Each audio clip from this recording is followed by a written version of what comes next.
আসসালামু আলাইকুম viewers, welcome back to our channel. Viewers, আজকে আমি একটি মাছের রেসিপি নিয়ে হাজির হয়েছি, আর সেটা হইল মলা মাছ ভাজা। আর এই মাছ ভাজাটা কীভাবে করছি দেখালাম। ভিউয়ার্স, মলা মাছ ভাজানোর লইয়া আমি এখানে প্রায় 400 গ্রাম হইব মলা মাছ লইছি। মাছগুলোর মধ্যে ডিম আছে। প্রথমে আমি মাছটারে কাইটা পরিষ্কার করে লমু। ভিউয়ার্স, মাছটারে আমি পানি ঝরাইয়া হলুদ মরিচ আর লবণ মাখাইয়া লইছি। এখন ভাইজা লমু।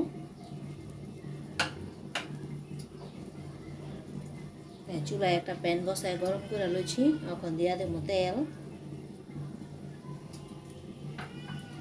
তেলটা গরম হয়েছে, এখন দিয়া দেবো মাছগুলি।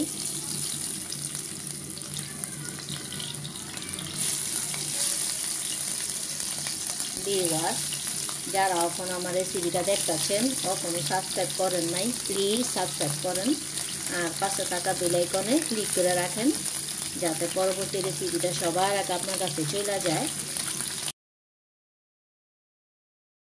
ভিউয়ার্স, মাছগুলো আমার ভাজা হয়ে গেছে, এখন নামাই নিব। ভিউয়ার্স, তৈরি হয়ে গেল মলা মাছ ভাজা। আর এই মাছ ভাজাটা আপনারা শুধু শুধু ভাত দিয়া আবার মুড়ি দিয়েও খাইবা পারবেন। যদি রেসিপিটা ভালো লাগে অবশ্যই কমেন্টস করে জানাবেন, আর বেশি বেশি করে শেয়ার করবেন। সবাই ভালো থাকবেন। আল্লাহ হাফেজ।